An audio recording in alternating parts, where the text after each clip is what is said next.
ልዩ ዛሬ ሳታስበው እየቀረጸቻቸው ነበርና ዲናንና ማርኮትን አብሮ ሆኖ እየተቃለዱ እየተላፉ ሚስቴ ባሌ እየተባባሉ ነበረ። እየቀረጸቻቸው ያለ እንደ አጋጣሚ ሆኖ ሙልጭ ይደውልባትና ስልኳ እነሱን ሲሰሙ ምንድን ነው ብለው ሲሄዱ እሷ መሆኗን አወቁ። ረብቂ እህቷ የራሷን እጮኛ ሮቤን እንዳፈቀረች አወቀች። እሱም ሌላ ሰው ካገባ ራሷን እንደምታጠፋ ለጓደኛዋ እየነገረቻት ነበረ። አብርሃም ከሐኪም ቤት ሲወጣ ማርኮ ጋር ደወለና የት ነህ ሲለው አይ እዚሁ ነኝ እያለ እየተቀለደ እየተሳሳቀበት ነበረ ከዲና ጋር። ማርኮ የረብቂን ጓደኛ ወይም ፍቅረኛ ይዞበታል። የሆነ ብር አበድሮት ነበረ። ያንን ብር ስላልመለሰ ፍቅረኛውን ወደ እሱ እንደመጣለት እያስገደደው ነበረ። እሱ ደግሞ አይሆንም እያለ እየተከራከረ ነበረ።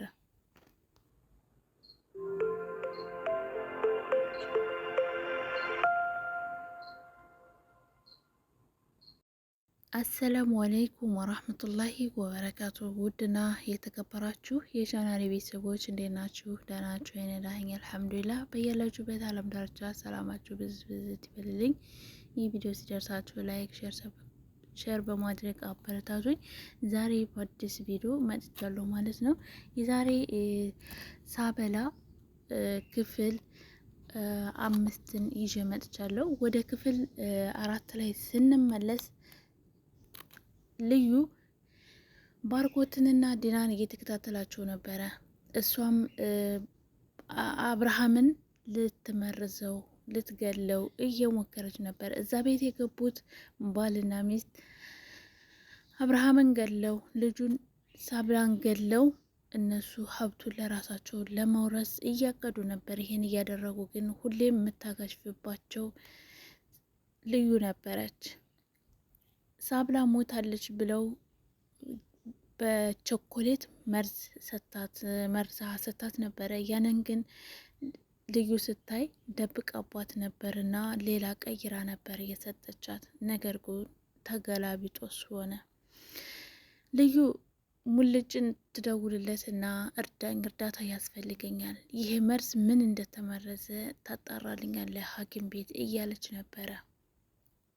በቃ ከዚህ በኋላ አግዝሻለሁኝ፣ እነሱን እግር በብረት ሲተኙም ሲቀመጡም ሲሄዱም ተከታታያቸው፣ እያንዳንድ መረጃ ያስፈልጋል እያላት ነበረ። በዛሬ ክፍል 5 እንግዲህ አዳዲስ ነገሮች አሉ። አብራችሁኝ ከኔ ጋር ቆዩላለሁኝ። ዛሬ አብርሃም ሐኪም ቤት ሄዶ ነበረ ቼክ ለማደረግ። አብርሃም ሐኪም ቤት በሄደበት ማርኮ ቤት ይመጣና ዲናን ናፍቀሽ ነው የመጣሁት፣ በቃ የኔ ፍቅር የልጆች እናት በጣም ናፍቀሽኛል፣ ስለዚህ አሁን ማንም ሰው የለም በማለት ነበረ እያናገራት ያለው። እሷም አይሆንም፣ ምን ሆነሃል? ቆይማ ሰው አለ እኮ እያለችው ያለ ልዩም ሙልጭ ይደውልላትና እያወሩ ነበረ። ምን አገኘች? ምን መረጃ ያሽ እያላት ነበር። በቃ ዶክተር አገኘችልሻለሁ ሲላት እንዴ በዚህ ፍጥነት ስትለው እኔ ያንቺ ጉዳይ እኮ አያስተኛኝም ልዩዬ፣ በጣም እኮ ነው የምታስጨንቅኝ፣ ስለዚህ መተኛት አልቻልኩም ፈልጌልሻለሁ በማለት እየመለሰላት ነበረ። ልዩም እሺ እያለችው እያለ ማርኮት መጥቶ ወደ ላይ ሲወጣ ቆይ መልሼ እደውልልሃለሁኝ፣ ካላንድ ነገር መቼም አልመጣህም፣ ስለዚህ መከታተል አለብኝ፣ ይሄ ነገር እንዲያመልጠኝ አልፈልግም በማለት ወደ ላይ ስትወጣ ሁለቱ ዲናና ማርኮ እየተቃለዱ እያለ በጣም እየተሳሳቁ እያለ ሚስቴ ባሌ እየተባበሉ ነበር ያየችው። ልትቀርጸው ስትል ሙልጭ ደውልላትና ነገሩ ክሽፍ ይልባታል። እነሱ ማን ነው የደወለው? ስለዚህ አሁን እሱ አይሆንም ሌላ ሰው ነው፣ ቆይ ልይ በማለት ሲወጣ ልዩ መሆኗን ያገኛል። እንዴት እዚህ ምን ትሰሪያለች? በማለት እሷም እየተባታተበች አይ እያለች በቃ አብርሃም ደውሎልኝ ነው በማለት ዋሽታ ነገሩን አሳለፈችው። እነሱም ዲናና ማርኮትም በቃ ሂጂና አሳ ገዝተሽ ነይ በማለት የውሸት ያዟታል። ትናንት ገዝቼ አዲስ እኮ አለ በማለትም ስትመልስላቸው አይ ሌላ ግዢ ብዬሻለሁ፣ በቃ ያዘዝኩሽን ሄደሽ አምጪ በማለት ትመልስላታለች። ወደ አብርሃም ጋር ስንመለስ አብርሃም ለማርኮ ይደውልለትና የት ነው ያለኸው ሲለው አይ እዙ ሰፈር ነኝ፣ እዙ አካባቢ ነኝ በማለት እየተቀላለደ ከዲና ጋር እየቀለዱበት እየሳቁበት ነበር። እየሳክብኝ ነው ሲለው አይ እኔ ለምን አንተ ላይ ስቅብሃለሁ በማለት ሙድ ይዞ እየሳቀበት ነበረ። ረብቂ የራሷ እህት የራሷን ጓደኛ ሮቤልን እንዳፈቀረችው አወቀች። ግን ምን ማድረግ እንዳለባት ግራ ገብቷት ጓደኛዋ ጋር ትሄድና ጓደኛዬ ጉርሆኝ ያለሁኝ ምን እንደማደርግ ግራ ገባኝ፣ እስቲ እርጅኝ በማለት ትነግራታለች። የረብቂ ጓደኛ ምን ሆነች ነው ረብቂዬ ምንድን ነው ያለቻት እያለ ይህንኑ እያባበለቻት እያለ ቤቲ እህቴ የራሴን ጓደኛ ሮቤልን እንደምታፈቅረው ነገረችው ብላ ስትላት እንዴት ሆኖ እስከዛሬ አታውቅም እንዴ ያንቺ ፍቅረኛ መሆኑ ስትላት አዎ እኔ አልተናገርኩም፣ ምክንያቱም ቤቲ አትቆጠርም ትናገርና ከጋሽዬ ጋር ታጣላኛለች በማለት እየመለሰች እያለ ሮቤል ይመጣል። ያው ልዑልሽ መጥቶልሻል በማለት እሷም ትመልስላታለች። እሺ በቃ ብላ እሱን እያቀፈችው አቅፋው እንኳን ደህና መጣ የኔ ፍቅር በማለት እየመለሰችለት እያለ የሮቤል ስልክ ይደወልለታል። እሱም የደወልለት ማርኮ ነበር። አሁን ከፍቅረኛ ጋር ምሳ ልትበላ እንደሄድ ካቃለሁኝ በልብላና በኋላ እንገናኛለን በማለት እየመለሰለት ነበረ። ቆይ እየተከታተልከኝ ነው ሲለው እንዴ እና እንላቀቃለን እንዴ አለቅህም፣ ስለዚህ እዳህን ትከፍላለህ፣ አሁን ምንም ነገር ማስተባበያ አልፈልግም በማለት ነበር እየመለሰለት ያለው። ወደ ዲና ስንመለስ ዲና የአብርሃም ሚስት ናት። የ6 ዓመት ሚስቱ ናት። ነገር ግን እሱን ፈልገው ሳይሆን ገንዘቡን ፈልጋ እዛ ቤት ስለገባች፣ ማርኮ ደግሞ የእሷ ፍቅረኛ ነው። ይህን ሁሉ ግን አብርሃም አያውቅም። ቤት ውስጥ ያለውን የምታውቀው ልዩ ናት። እያንዳንዷን ነገር ከስር እየተከታተለች ሁሏንም ነገር ታውቃለች። ማርኮ ዲና እናፍቀሽኛል፣ በቃም ዛሬ መገናኘት አለብን በማለት ነበር ምላሽ እየሰጣት ያለው። እሷም አይሆንም ከታይ ሰው እንዳለ ልይ በማለት እሱን ወዳልሆነ ነገር ውስጥ እያስገባችው ነበረ። እሱም ምን ሆና ነው ይች ልጅ፣ ቆይ ዛሬ ጤነኛ ናት ወይ በማለት እየመለሰላት ነበረ። ረብቄ ምን እንደምታደርግ ግራ ገብቷታል። ቤቴም እያስታወሰች ነበር። የኔ የማፈቅረው ሰው ሌላ ሰው ካገባ ራሴን አጠፋለሁ ያለቻትን እያስታወሰ ነበር። ምን አይነት አጣብቂ ውስጥ ነው የገባሁት በማለትም እየመለሰች ነበረ። ሳቤላ ቸኮሌቱን ባለመብላቷ ዲና በጣም ነው የተናደደችው። ያልሆነ ስሜት ውስጥ ገብታለች። ለምንድን ነው ያልበላችው? የምንድን ነው ይሄ ነገር እንደዚህ የሆነው? በማለት ማርኮም አንቋት እንዴት እንደዚህ ሊሆን ይችላል? እየሸወርሽ ነው ወይ? ከጀርባ የምን ነገር እየሰራች ነው? በማለት እየመለሰላት ነበር። እሷ የማውቀው ነገር የለም፣ ግን የሆነ ነገር እንዳለ ነው የማውቀው። ስለዚህ በቅርቡ እደርስበታለሁ ማለት ነው እያለች እየመለሰችለት ነበረ። ነገሮችን ሁሉ የምታሸከሽፍባቸው ልዩ ናት። ነገር ግን እሱም እየጠረጠረ ያለው ልዩን ነው። ልዩ ትሆን እንዴ እንደዚህ እያደረገች ያለው ብሎ ሲል አይ እንደዛማ አይሆንም፣ እሷ እንዴት አውቃ ነው እንደዛ የምታደርገው በማለት መልስ እየሰጠችው ነበረ።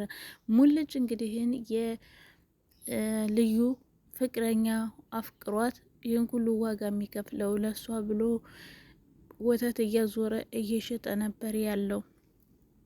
እሷም ምንድነው የያዝከው ስትለው ወተት ነው፣ ላንቺም አልሆነው ነገር የለም ተቀየር ተለወጥ ብለሽኝ የለ ይኸው በቃ እየተቀየርኩ ነው በማለት ምላሽ እየሰጣት ነበረ። ልዩ አሳግዥና ነይ ተብላ ሄዳ ገዝታ ስትመጣ ዲና በር ላይ ትይዛታለች።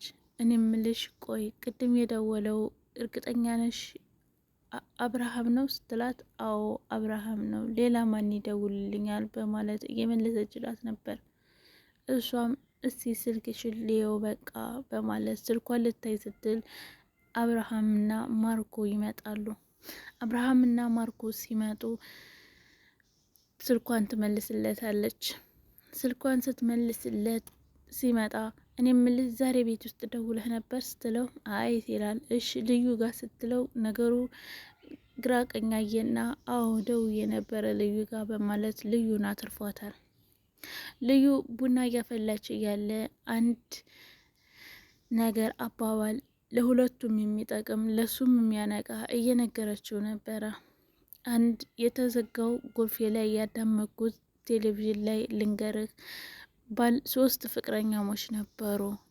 ቤተሰቡን የራሱን ወንድም ለመግደል እያሴሩ ነበሩ። እሱን ደግሞ ከስር ከስር ሆኖ ሌላ ሰው እያጠፋባቸው ነበረ። ነገር ግን እሱን ለመግደል ምንም እነሱ ሊያቆሙ አልቻሉም። እሱን ገለው ሀብቱን ሊወርሱ ሲሉ ጀግናው ፖሊስ ይመጣና ይይዛቸዋል እያለች እየነገረችው እያለ በቃ እሺ በቃሻል እያለች ነበረ።